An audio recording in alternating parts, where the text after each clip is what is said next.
cracking open a cold one on a Tuesday afternoon. It's Thursday. Maybe for you. Yeah. No, I'm just kidding. So how you been? I've been good. Do you like the Predator movies? I've never seen them. You've never seen the Predator movies? None of them, no. Oh my god. So the first one, I haven't seen Alien either. I've seen the latest Alien movie, but none of the Covenant? older. Yeah. Or Romulus? Rectum? Rectum. Yeah, Alien Rectum Yeah. is the one I've seen. Romulus or something, I didn't right? see that one. Covenant.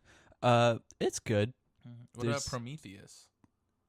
I don't think so. Is that before the most recent one? Yeah. Then no. It's supposed to tie in. Oh, well, I didn't know So that. if you're confused by anything, I was a little confused the whole time, well, but you should go back and watch Prometheus. Michael Fassbender's in it. really? Yeah. Who's that? Magneto. Oh, yeah, young yeah. Magneto. Okay, yeah. Well, I've been watching a lot of 80s action movies, most of them with Arnold, because I feel like he was in all of them. I didn't know you were on a first name basis. Yeah, I know him. Because I'm gonna say his last name, and you're gonna make me out to sound like a you racist. think I'm gonna chop it up? I don't know, but it seems like something you would do. It's like my contingency plan. I gotta keep it in my back you're pocket. Batman. Yeah. Oh God. Why? So you've been watching Predator? Or? Yeah, I've been watching all the Predators. I started like the other night, so I only watched the first two Predator movies. Should I break them down for you? If you want to. So you have Arnold and a bunch of other characters. Who Is his name Arnold in the movie? No, it's Dutch. Oh, okay. His name's Dutch. He's like a mercenary or like a soldier or whatever. And you don't want to say his last name on screen. Arnold either. Schwarzenegger. But what's Dutch's last name? I don't know. Is it? It's just It's Dutch. just Dutch. It's like a code name or Yeah, something. yeah. Okay. So there's Dutch, and then there's a bunch of other characters. I forget all their names except for Billy. He's like a cool Native American guy. Okay.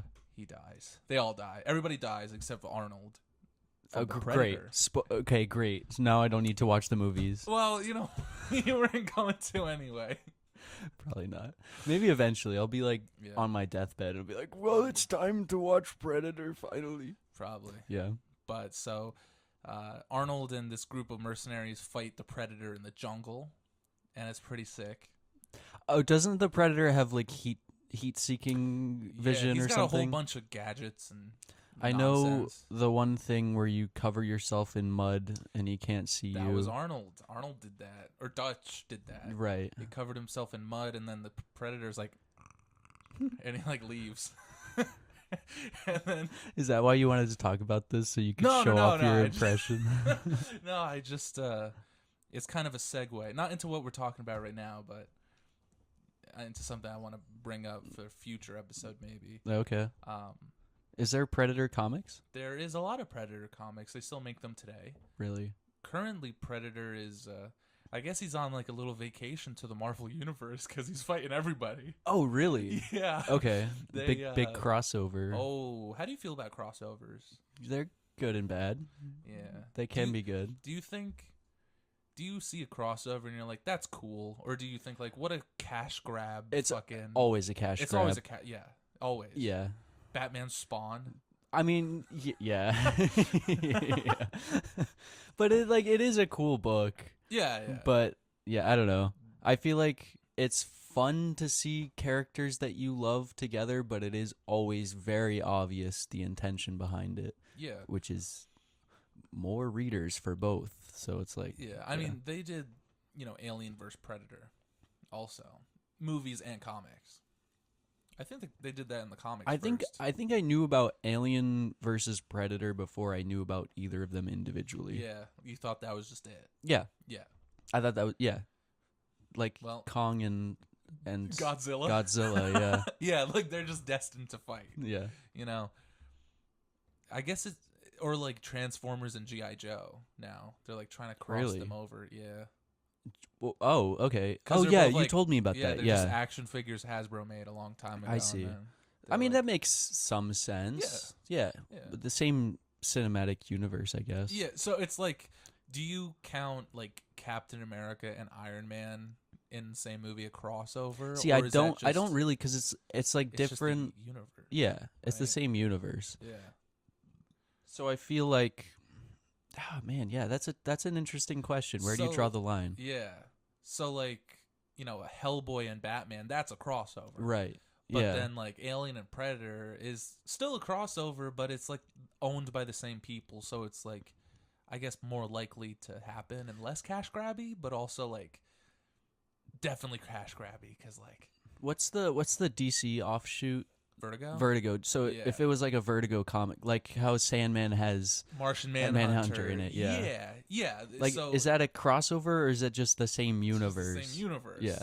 But then there's other Vertigo books that's like, is this even in the same universe? Hmm. You know, like, I don't know. Like, you ever hear of Preacher? Yeah, vaguely. They made a TV show of that, but it was a long running comic by Garth Ennis, and it's clearly not in the DC universe. But it's Vertigo. I feel like that's something Jason is really into. Jason loves Preacher and Vertigo, and he's a real Garth Ennis fan. I like Garth Ennis in doses.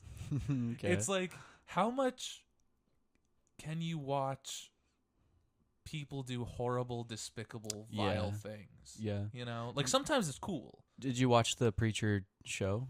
Is it any good? Yeah. It's very different from the comic. It's not as insane or gross as the comic. It's like The Boys. Well, no, it's less grotesque than The Boys. The Boys is like also Garth Ennis. Yeah. But like it's Amazon Prime instead of like fucking ABC Family or whatever the Preacher show is on. ABC fan. There's no way. No, it was like TNT or like some fucking channel. Spike. Yeah. Maybe whatever the Flash used to be on. It doesn't matter. Oh. Okay. Yeah. Yeah. Oh yeah. I forgot what that was called. Is that? It's not NBC. What is it? It's like Lifetime or some bullshit. Yeah, well, now yeah. I really can't. The CW. CW. That's what Yes. it was. Yeah. Yeah. Man, they really were just making them. They were were. just making TV shows based on I didn't know shit. they had so many DC properties. Yeah. That's CW? crazy. Yeah. Dude, Because they did Supergirl too, right? Yeah, they did. So the first CW DC property was Smallville back in 2000. I think 2000 or 2001. I don't know. And then their final one was 2025. Like recently, their last DC property was Superman and Lois. That finished like last year. So for like 25 fucking years, Yeah. CW had like DC's nuts. They're just making stuff. That's It's crazy. And they made a bunch of terrible TV shows with a it. bunch of terrible shit. They dude. took properties they could not miss and they Yeah. missed with them. Yeah, but like some of them were good, Mm. kind of. I really like Smallville. Did you like the Flash show? I liked the first season, Yeah. but now when I go back and watch it, it's really bad. I watched it when it was coming out and I thought it was a good time, but Me I was like a too. kid, so Yeah. yeah. Like Arrow was good for the first couple seasons, but then like you go back now and watch it, and it's not bad, but it's like there is some CW cheese in here, man. Yeah. And it's stinky. Like you can tell, man. It's like DC Hallmark. Yeah. Yeah, that's exactly what it is.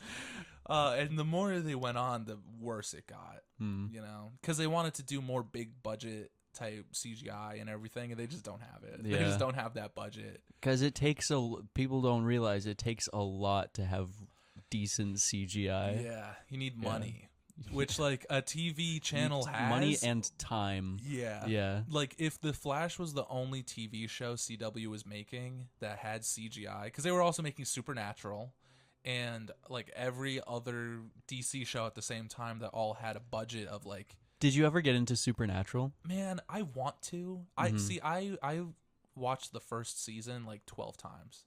Really?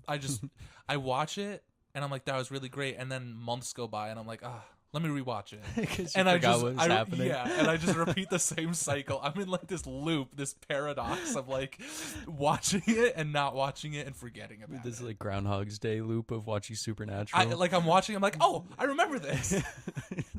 And then the next episode, I'm like, oh no, I don't remember that. I'm like, it's horrible. That's crazy. I really tried to get into it because my brother is super into it. Is he really? Yeah, he's seen the whole show. He loves it. And then I don't think I've made it past the first season. I think I've also watched the first season at least twice. Yeah, like I don't know. I mean, I like the stuff that happens. I like skinwalkers and like Yeah. ghosts or whatever. It gets a little like Stupid. yeah. You know what? I was gonna say it gets a little Scooby Dooey, but Don't they cross over? They do cross over, which That's is crazy. funny. So I guess it's to some degree self-aware that, but it is. It's just so episodic. It's like, well, everything's gonna return back to normal, and I'm sure there is like an overarching story, but yeah. yeah. But like the thing with the CW shows and just old shows in general, it's like 26 episodes a season. yeah, That's yeah. nuts. Like you watch any popular show right now, they're like, we can't let this go past 9 episodes. People are gonna get disinterested. You know, we 10 episodes max. Like or Daredevil was like 13 episodes max. But man, they were cranking them. Wait, Max? I thought it was on Disney. Just Shut kidding. But they were cranking them back. Oh, did in they the change day. the name back to HBO? I think so. That's so HBO funny. Max. Bipolar. Yeah. They don't know what they want. Yeah. I was gonna say something and I forgot. Oh no. Oh no. Oh no. Well, anyway. Yeah. I'll have to, maybe it deserves another shot. This Supernatural CW, thing. Or is maybe. it- well, the CW. That's what I was gonna say. Yeah, Yeah. it's like 40 fucking episodes per season, and 90% of each episode is like useless dialogue. Yeah. So yeah, I don't know. It gets very old for me, but Yeah. I also see like why people enjoy it. Yeah. I see it too. You know, it looks fun. Supernatural. It has cool concepts, and like they're hot. The 2 actors, like they're good looking dudes. Sure, yeah. You know, so like One of them is in The Boys. yeah, and the other one's gonna be in The Boys the next season. Oh, really? Okay. I like both of them. I know them. Do they only act together? I know the guy that plays Sam, Jared Padalecki, the longer hair. Mm-hmm. He used to play a character named Dean in Gilmore Girls. Oh, yeah. And that's okay. where I know him from because I used to be a diehard Gilmore Girls fan. I still am. I like Gilmore Girls. Really? What is it that you It was like also on about the it? CW. Oh, okay. So it's the same show, but without like Yeah. the interesting parts. Yeah. And okay. So here's the crazy shit that's gonna Yeah. loop back to what we're Oh, talking yes, about. yeah. So you had Gilmore Girls, which had Jared Padalecki, right? And he played Dean. Mm-hmm. And then he was on a couple seasons of that show. And then Smallville season 4, Jensen Ackles, who plays Dean in Supernatural, he's in Smallville. And he plays a character named Sam. No. I don't remember his character's name. It might be like Jack or something. But Okay. he's in Smallville. What's the name of the reporter? Lois? No. Or Lana? No, there's like another reporter with a funny name. In Smallville? No, in like Superman comics, isn't there? Are you thinking of Bibbo Babowski? Yes, Bibbo. He's Yeah, not yeah. a reporter. Okay. Oh, he's not. Oh, No. I thought he was. He owns a club, or Okay. a bar, a dive bar. I thought he was like an intern or something. Yeah, no. Never mind. But so you have Jared Padalecki on Gilmore Girls for like the first 4 seasons, Mhm. and then Jensen Ackles was on Smallville for 1 season, season 4, and after season 4 of Smallville ended, they were like, I really like these 2 guys. Let's give them a show together. So season 5 of Smallville and season 5 of Gilmore Girls has neither of them because they went I off. thought you were about to say they cross over. No. Well, kind of, because they're in Supernatural now. Yeah. And I remember watching it like, where's Dean? And then watching Smallville like, where the fuck this guy go?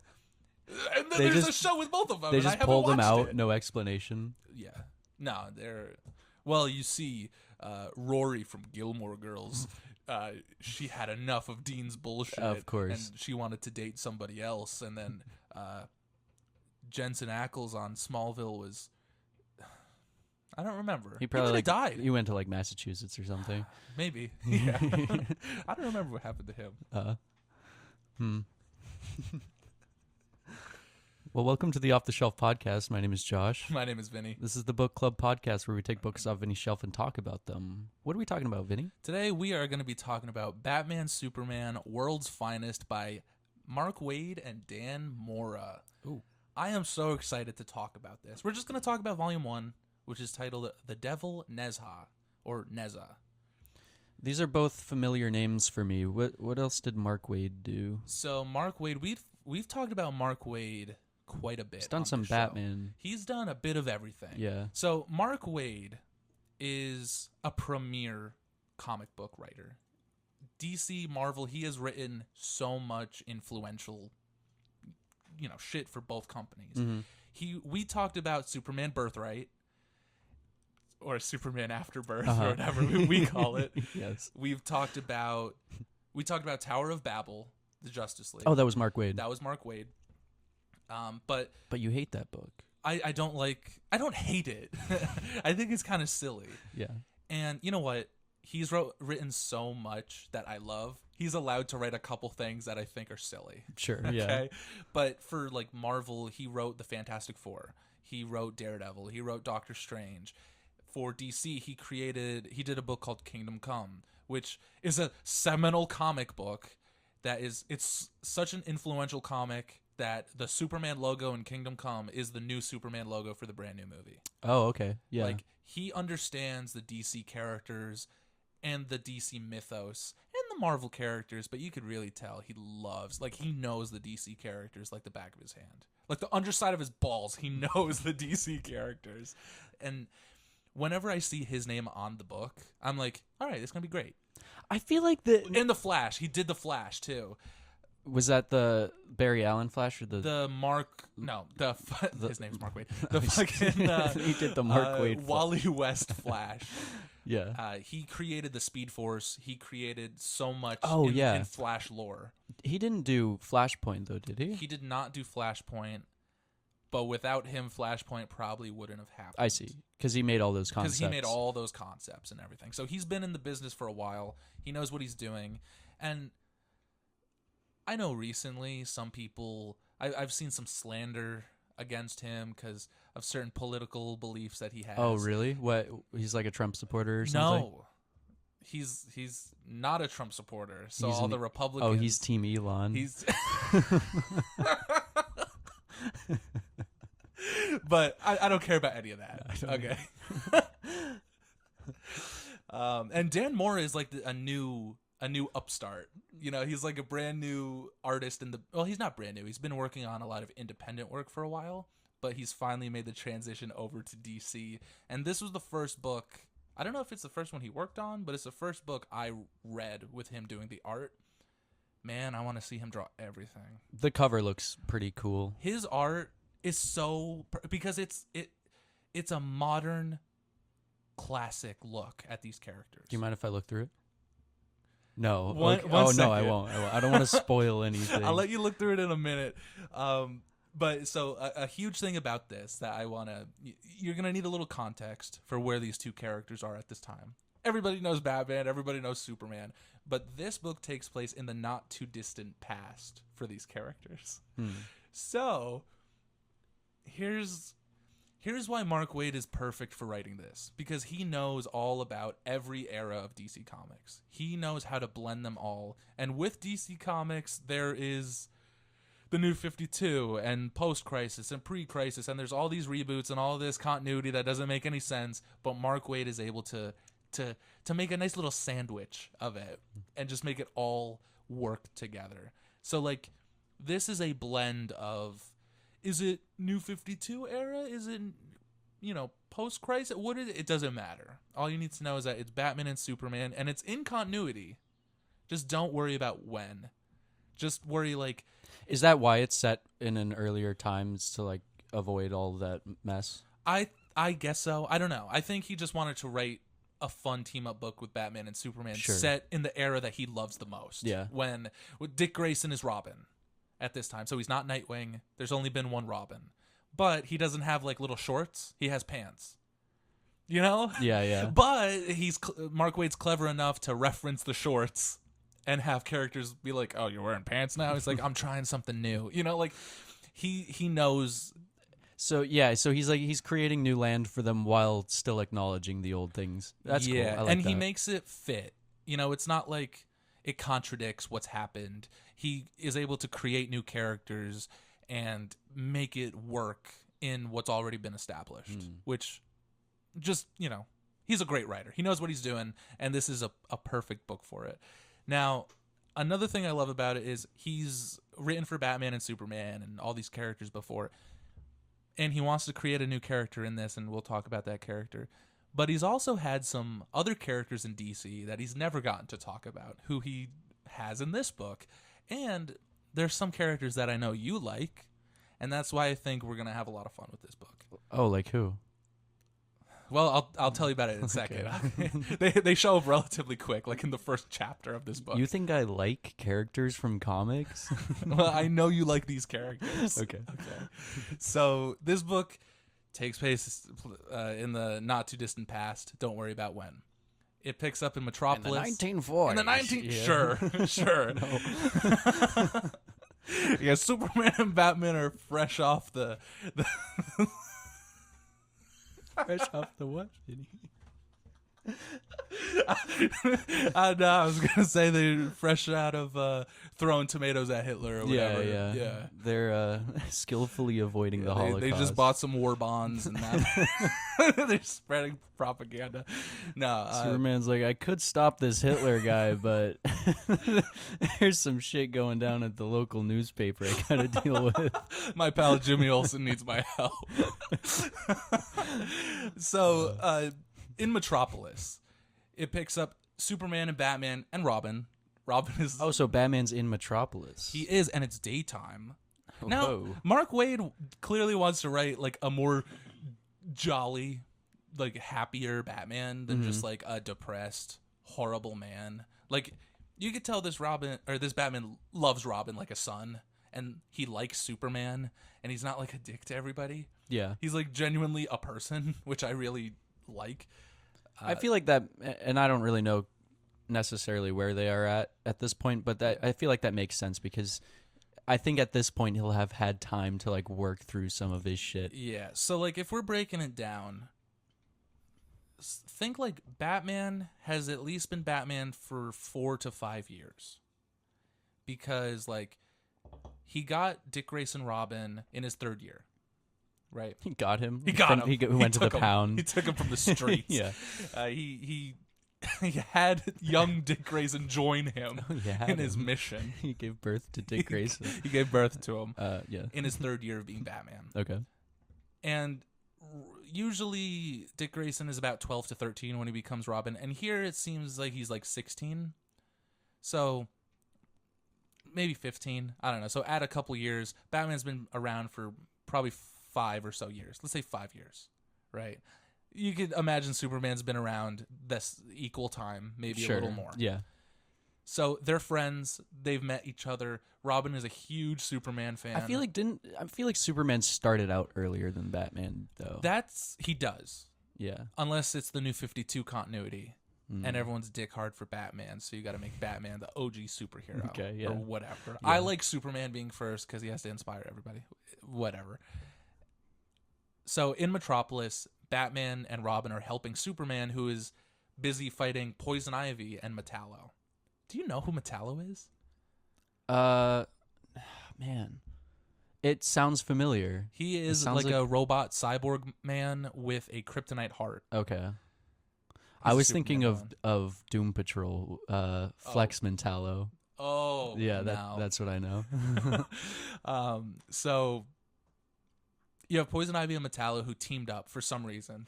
So he's like a robot and his name is Metallo? Yeah. That's such a terrible name. But he has the kryptonite. He's the man with the kryptonite heart. That's his whole fucking thing.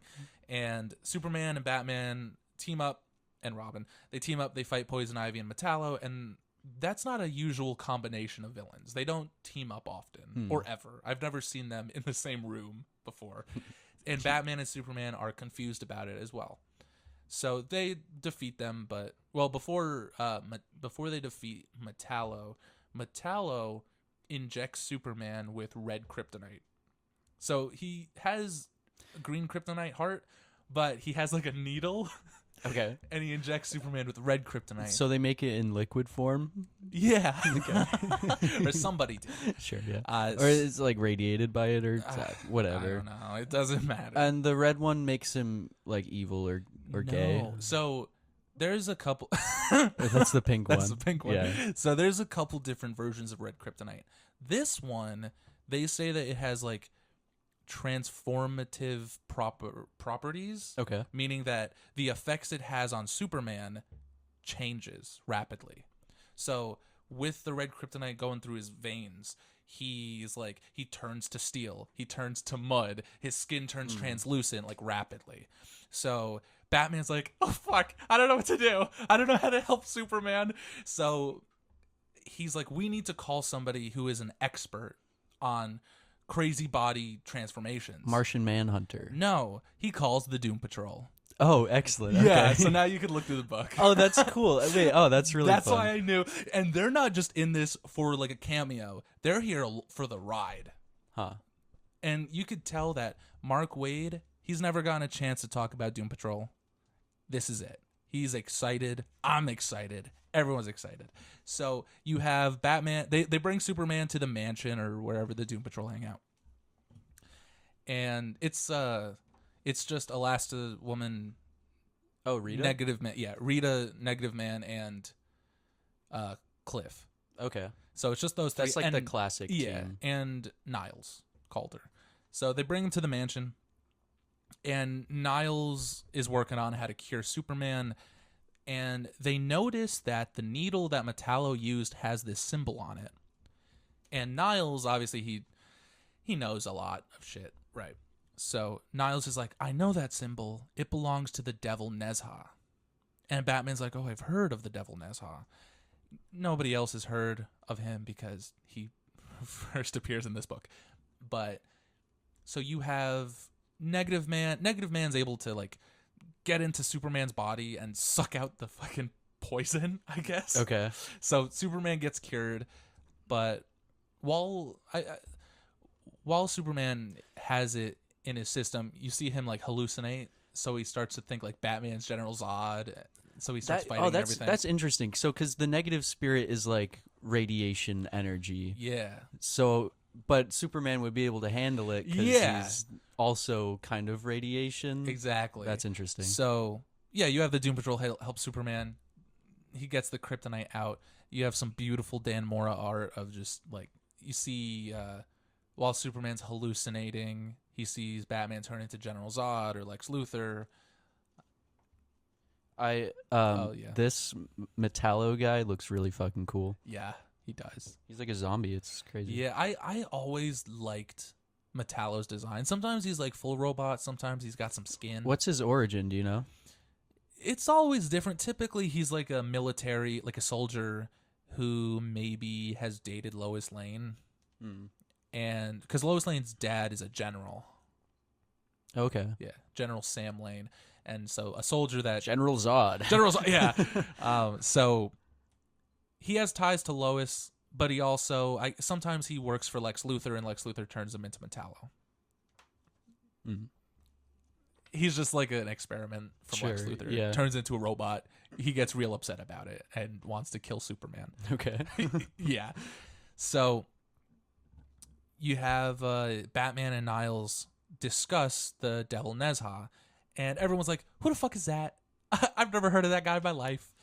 And the Devil Nezha is an interesting character. Now, here's the thing, right? And here's the origin for Nezha that you're looking at right now. But so Mark Waid really wants to introduce this character, right? He's a very simple character, a character we've probably seen before. He's a fucking demon.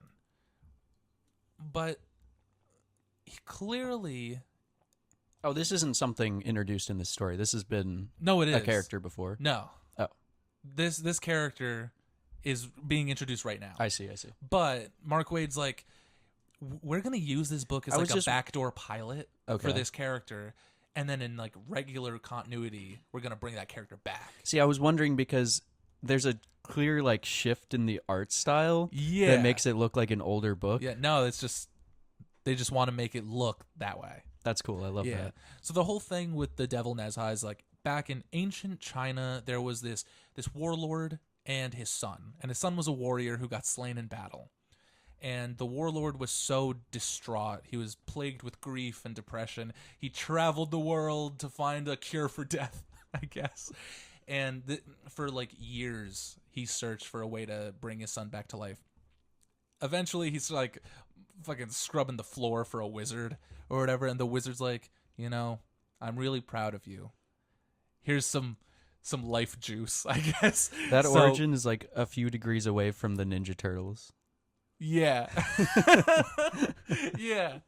So the wizard gives him some life juice, and then Life juice, Yeah, ew. he gives him like an elixir Okay. of whatever, and he gives it to his son. His son comes back to life, and his son is like, "We were rich, we were kings, and you gave it all up. Pathetic." And he kills his father, Oh, and he becomes the Devil Nezha. okay. And for like eons, he wages war and is a dictator and a tyrant and horrible. And it took this group of characters who are like the Avatar. Like there's 4 characters, they each control an element, Okay. and they all come together and they lock away Nezha in a tomb for all of eternity. So Superman and Batman are gonna figure out what's going on with Nezha in the present day, because clearly he has awoken and he is possessing villains. So Metallo and Poison Ivy were under Nezha's control, and also like Felix Faust, who is that silly looking character right there, he's also being influenced by Nezha. Okay. So Nezha has like a far reach with his power. He's very powerful, and he can possess multiple people at once. So Superman and Batman are like, okay, we need to learn more about Nezha. So they get Robin and Supergirl. Supergirl shows up, and they go into the past.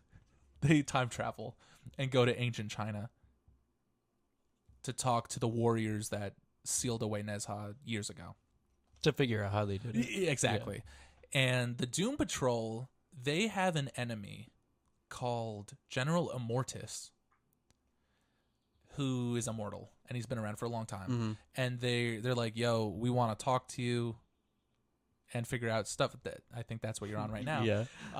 So they go to him. He's in like Switzerland, just hanging out, and he's really old, and he has dementia.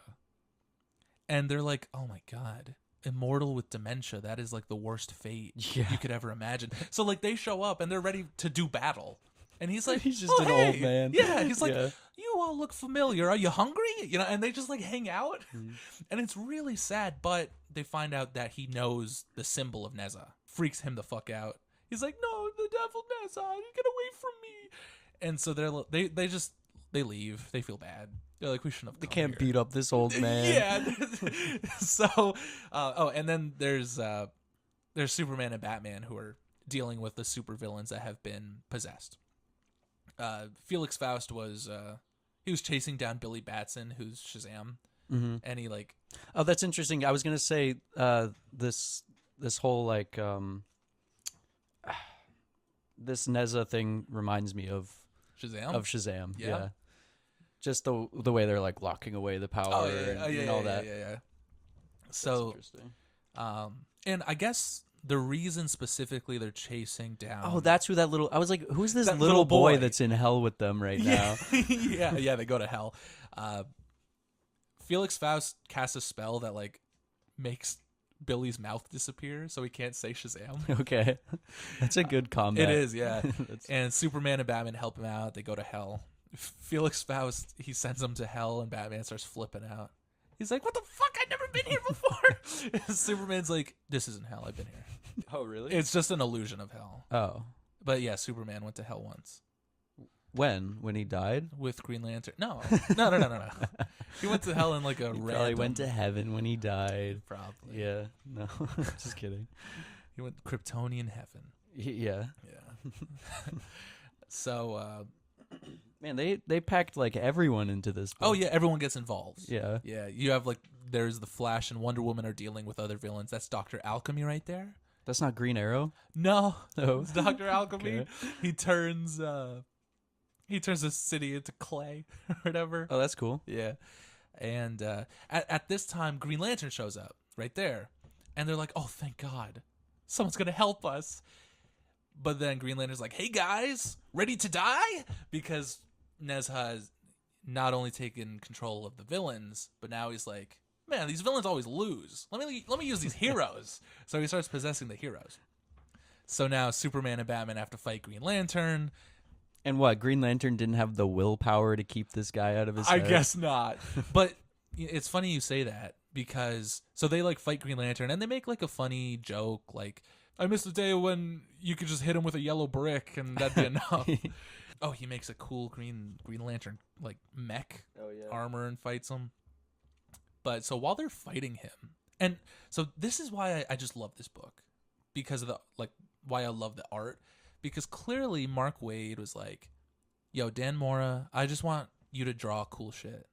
So he just gives him a bunch of cool shit to draw, like things that when you hear it, it's like that sounds kind of stupid, but when it's rendered by Dan Mora, you're like, that looks cool. Yeah. And one of them is while they're fighting Green Lantern, I guess because the Devil Nezha's will to control, since he's like puppeting Green Lantern, I guess it wouldn't be like Hal Jordan's willpower that's using the ring, but Nezha's, I guess. Okay, sure. I don't know. If he's like possessed. Yeah. Yeah. But so the ring flies off of Hal's finger, and Batman and Superman are like right next to each other.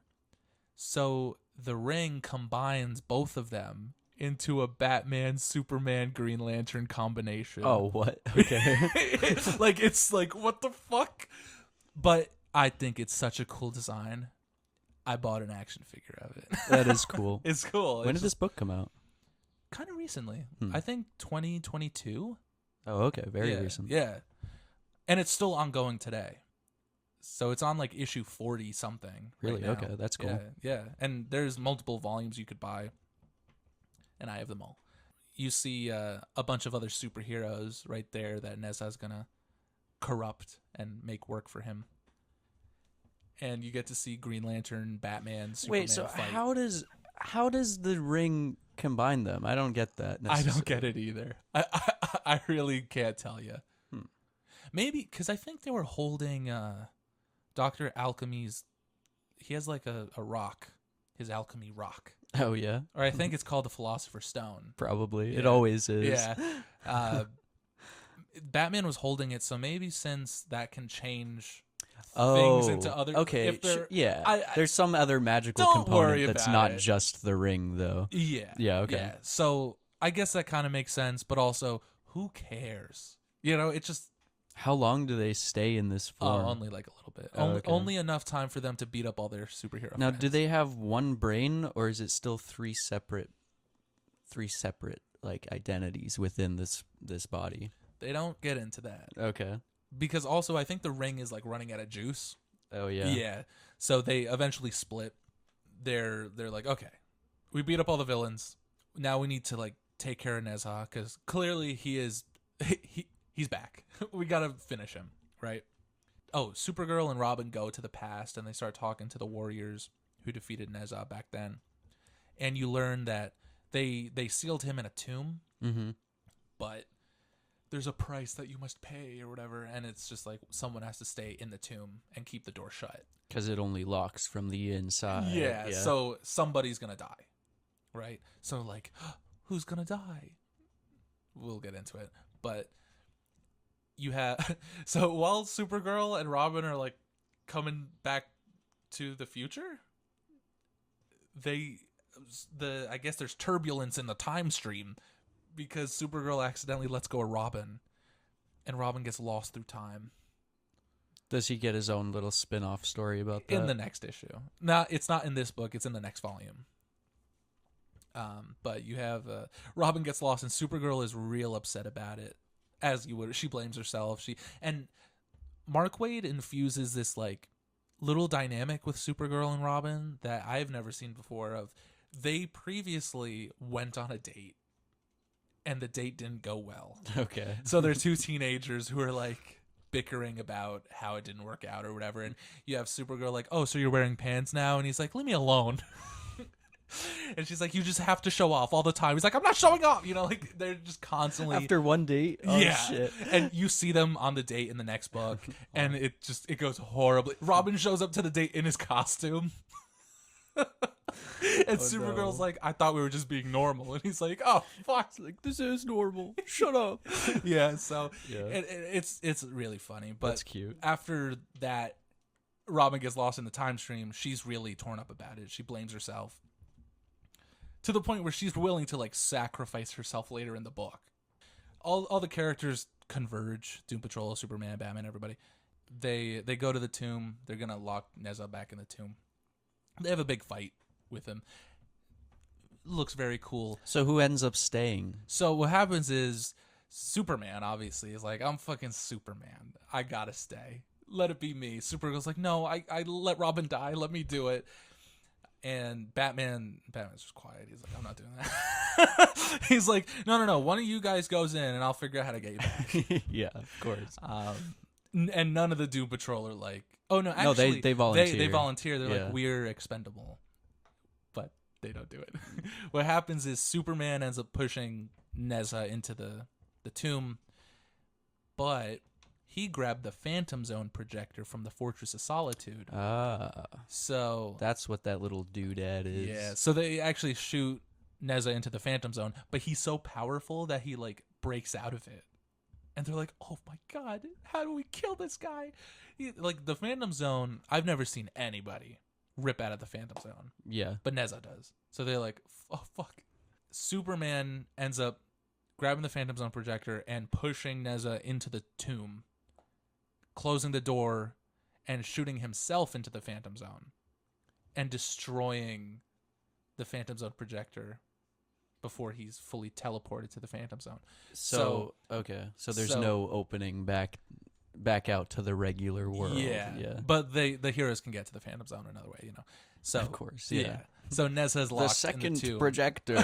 Yeah. So they get him, and everyone's happy except for Batman, who looks longingly into the distance about where Robin could possibly be. He's in like the 1800s at a circus or something. Okay. Yeah, they go and get him. But right at the end there, they set up a book called Batman vs. Robin, where Batman's son, Damian Wayne, gets possessed by the devil Nezha. Nezha comes back. Oh, so Damien is a part of this. Well, that's like that is current continuity. I see. Okay. So Damian, at the time of the rest of this story, doesn't exist yet. So Well, he does, but just like in continuity wise, yeah. he doesn't. Yeah. But just at the end, Mark Waid wrote Batman vs. Robin. And I he's like, see. I gotta set it out. Yeah. You know. It's a good poll because you're like, Yeah. oh, he's gonna fight this Robin, but it's not. Yeah. Yeah. But yeah, like it's very short.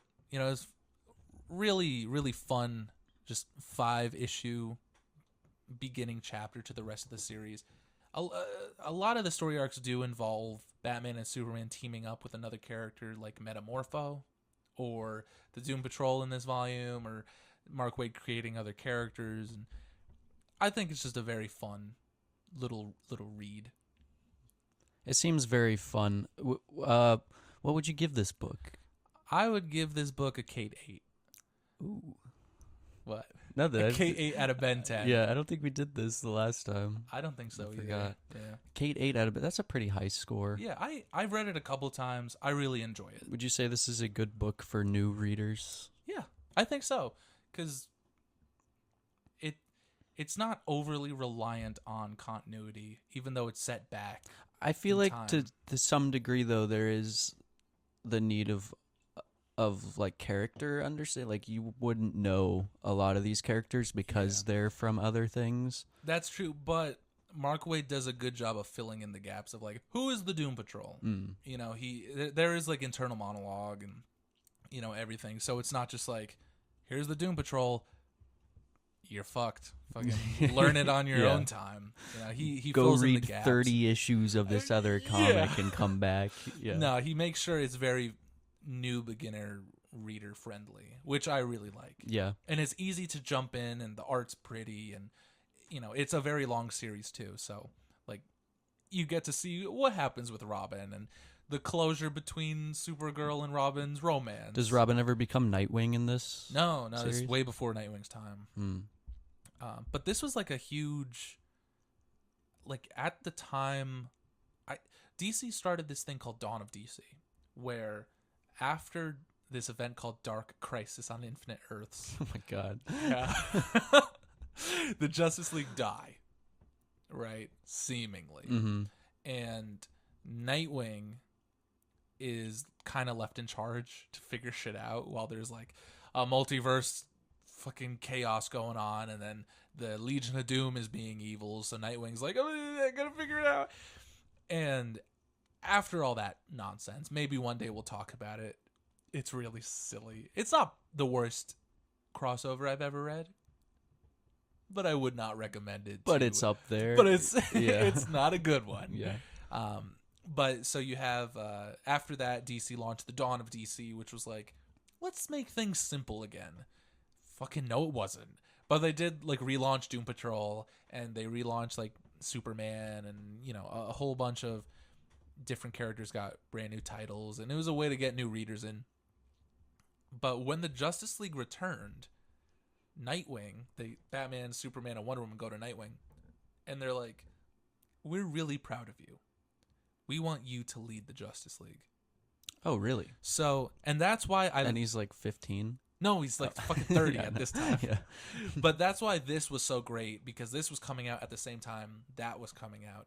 So you get to see Nightwing or Dick Grayson as a young kid, and then as finally the leader of the Justice League, which I think is perfect. Because Nightwing, I was talking to Jason about this. Dick Grayson was around before Wonder Woman. Oh, really? Dick Grayson has been around since the beginning of DC Comics. It was Superman, Batman, Robin, and then Wonder Woman. And Robin being the first sidekick and the leader of the Teen Titans and everything, not only was he the son of Batman, but he was the son of all of the superheroes. Yeah. So that's why, like, seeing him become the leader of the Justice League and him become like finally his own character out of Batman's shadow is so like wholesome, because he is a perfect combination of Superman and Batman and Wonder Woman, and he is like the perfect, not to glaze Nightwing right now. No, but like, he is the ideal superhero. Yeah. That you know, I don't know. I think, yeah. Maybe I'm projecting my thoughts of No, Nightwing, but there's a lot of payoff to like seeing a character that's been around grow. since the beginning and has been kind of trapped in Yeah. this role as a sidekick finally Yeah. get to be something more. Especially when you have a character like Nightwing called Spider-Man over at Marvel, who is like, he can't be married, he has to live with Aunt May, his life has to suck, he can't mature or grow ever. Yeah. You know, but then you have a character like, not saying that Nightwing and Spider-Man are the same character, but they are young, silly, but have gone through a lot of shit Yeah. type characters. And it's just the progression between them, where like Nightwing is his own character.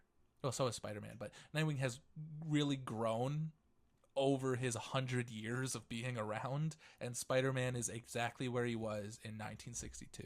That's something that I like about DC Comics, I think, is that I mean, they do a lot of resets also, but I do feel like they give their characters a chance to like develop and grow. I agree. I really like how they're never afraid to do something new with a character. Yeah. You know, they take a lot of chances with whatever characters. Like even Batman.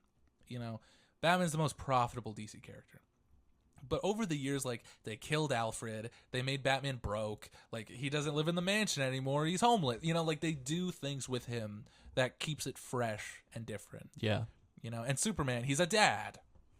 You know? So, like, they do exactly with Superman what they should do with Spider-Man, and it works so well for Superman.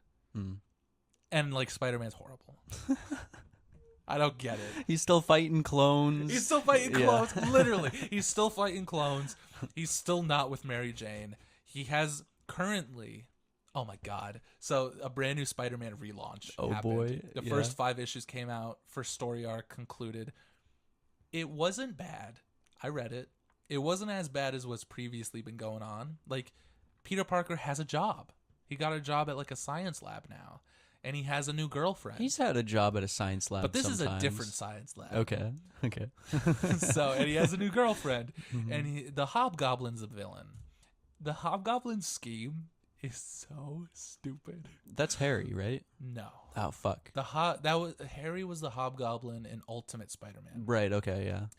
The Hobgoblin, there was this big mystery about the Hobgoblin. Like, who is he? He's this guy named Roderick. Oh, it's not an Osborn at all. No. Okay. No, Roderick Kingsley's the Hobgoblin. And the difference between him and Green Goblin is that Green Goblin was insane and Hobgoblin is not. Okay. He's fully aware of Is the he an crazy actual shit he's doing. goblin? No, he's a guy. Okay, but he's also just wearing a suit. Yeah. I see. Okay. On like a glider. Yeah. His scheme in this is he has a soda company. he created a soda brand that has hallucinogenic drugs in it. Okay. So like Spider-Man That drinks. doesn't sound that evil. No, Like unless but it's like he's- toxic, so it kills. Oh, people, okay. I Okay. guess. See, Like, yeah, that's pretty bad. then. Spider-Man has his job interview with this new company, and he drinks a can of soda before. Oh yeah, I'll drink this peyote cola, right? No. and he drinks it, and while he's on the job interview, he's having like psychedelic, horrible, like traumatic flashbacks, like hallucinations of like the Rhino and all this supervillains killing him, and it's like, oh my god, it's silly. It's such a silly scheme. So, but what's the goal? Oh, I don't know. Was it just Just to against be evil, I Spider-Man, guess. or was it like No, New York. okay, Uh, okay, the writers didn't think about it as much as you are right now. sure. I'm sure they didn't. But it's a good thing DC lets their characters grow. Yeah. It gets really tiring reading the same comic over and over again. I've never read a book about the Hobgoblin poisoning soda before. Yeah. So that is new. But not everything new is good. So Well, thank you for listening to this episode of the Off the Shelf podcast. My name is Vinny. my name is Josh. I'm going to seal you away in a tomb for like thousands of years. Yeah, but you'll have to lock it from the inside. We'll be together forever. Great.